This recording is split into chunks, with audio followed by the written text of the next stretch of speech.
Hi friends, welcome to SKYS. ఈరోజు వీడియోలో రాగి పిండి కొబ్బరి బర్ఫీ చేసి చూపించబోతున్నానండి. చాలా చాలా రుచిగా ఉంటుంది. అలాగే ఆరోగ్యానికి కూడా చాలా మంచిది. పిల్లలు కూడా చాలా ఇష్టంగా తింటారు. పక్కా కొలతలతో పర్ఫెక్ట్గా చేసి చూపించబోతున్నానండి. తప్పకుండా ట్రై చేయండి.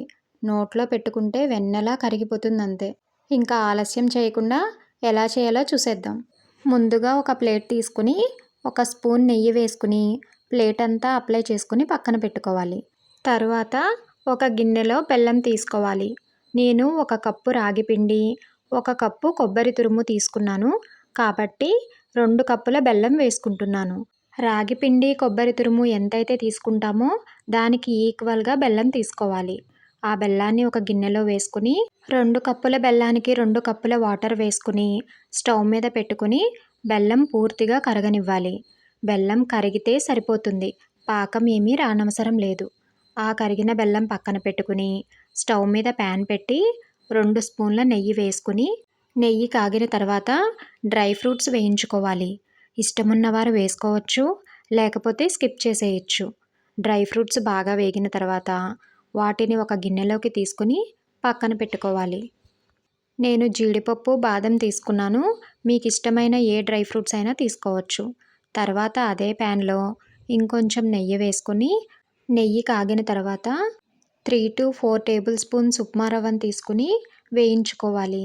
బొంబాయి రవ్వ అంటారు కదా, అది తీసుకుని వేయించుకోవాలి. స్టవ్ని మీడియం టు లో ఫ్లేమ్ అడ్జస్ట్ చేసుకుంటూ వేయించుకోవాలి. రవ్వ బాగా వేగిపోయి మంచి వాసన వస్తున్నప్పుడు దానిలో కొబ్బరి తురుమును 1 కప్పు వేసుకుని బాగా వేయించుకోవాలి. ఇవి వేయించుకునేటప్పుడు స్టవ్ని మీడియం టు లో ఫ్లేమ్ మాత్రమే ఉంచుకోవాలి. కొబ్బరి తురుము కొంచెం రంగు మారి మంచి సువాసన వచ్చేంత వరకు వేయించుకోవాలి. తర్వాత దానిలో 1 కప్పు రాగి పిండిని వేసుకుని బాగా కలుపుతూ వేయించుకోవాలి. రాగి పిండి త్వరగా మాడిపోతుంది కాబట్టి కలుపుతూనే వేయించుకోవాలి. రాగి పిండి కూడా కొంచెం కలర్ మారి మంచి వాసన వచ్చిన తర్వాత దానిలో కరిగించి పెట్టుకున్న బెల్లంను ఫిల్టర్ చేసుకుంటూ పోసుకోవాలి. ఆ బెల్లం పాకమంతా రాగి పిండి కొబ్బరి తురుములో పోసుకుని కలుపుతూ ఉడికించుకోవాలి. దానిలో కొబ్బరి తురుము, బొంబాయి రవ్వ కూడా ఉంది కాబట్టి త్వరగా ఉండలు కట్టదు.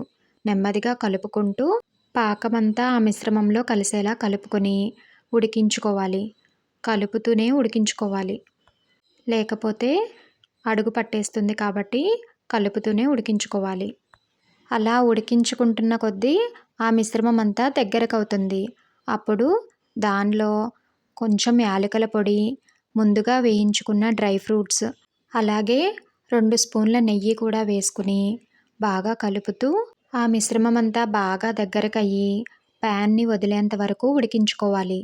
అవసరమైతే మధ్య మధ్యలో కొంచెం నెయ్యి వేసుకుంటూ ఉడికించుకోవాలి. రాగి పిండి ఆరోగ్యానికి చాలా మంచిది కాబట్టి డైలీ ఏదో ఒక రూపంలో తీసుకోవడం వల్ల ఎముకలు దృఢంగా ఉంటాయి. ఇక్కడ వీడియో క్లిప్లో చూపిస్తున్నట్లుగా బాగా దగ్గరకు అయ్యేంత వరకు ఉడికించుకోవాలి. అలా దగ్గరకు అయ్యే కొద్దీ నెయ్యి వదులుతూ ప్యాన్కి సపరేట్ అవుతుంది. అంతవరకు ఉడికించుకుంటే బర్ఫీ చాలా రుచిగా కమ్మగా ఉంటుంది. ఇక్కడ చూస్తుంటేనే అర్థమవుతుంది కదా. ఇలాంటప్పుడు మనం దించేసుకుని నెయ్యి రాసిన ప్లేట్లోనికి ట్రాన్స్ఫర్ చేసుకోవాలి. నెయ్యి రాసిన ప్లేట్లోనికి వేసుకుని సమానంగా స్ప్రెడ్ చేసుకోవాలి. స్ప్రెడ్ చేసుకునేటప్పుడు ఒక గిన్నెకు కానీ ఒక స్పూన్ కానీ కొంచెం నెయ్యిని అప్లై చేసుకుని స్ప్రెడ్ చేసుకుంటే ఈజీగా స్ప్రెడ్ అవుతుంది. ఇలా సమానంగా స్ప్రెడ్ చేసుకుని బాగా చల్లారనివ్వాలి. చల్లారిన తర్వాత మాత్రమే పీసెస్ కింద కట్ చేసుకోవాలి. పీసెస్ని మీకు నచ్చినట్లుగా, మీకు నచ్చిన షేప్లో, మీకు నచ్చిన సైజులో కట్ చేసుకోవచ్చు. ఇలా చేసుకున్న రాగిపిండి కొబ్బరి బర్ఫీ 1 వీక్ వరకు స్టోర్ చేసుకోవచ్చు. చాలా రుచిగా కమ్మగా తినేయచ్చు. అంతేనండి, రాగిపిండి కొబ్బరి బర్ఫీ రెడీ అయిపోయింది. చాలా చాలా బాగుంటుంది. తప్పకుండా మీరు ట్రై చేసి మీకు ఎలా వచ్చిందో కమెంట్ చేయడం మాత్రం మర్చిపోవద్దు. వీడియో నచ్చితే చిన్న లైక్ ఇచ్చి ఫ్యామిలీ అండ్ ఫ్రెండ్స్కి షేర్ చేయండి. అలాగే కొత్తగా ఎవరైనా మన ఛానల్ని చూస్తుంటే సబ్స్క్రైబ్ చేసుకోండి. Thank you.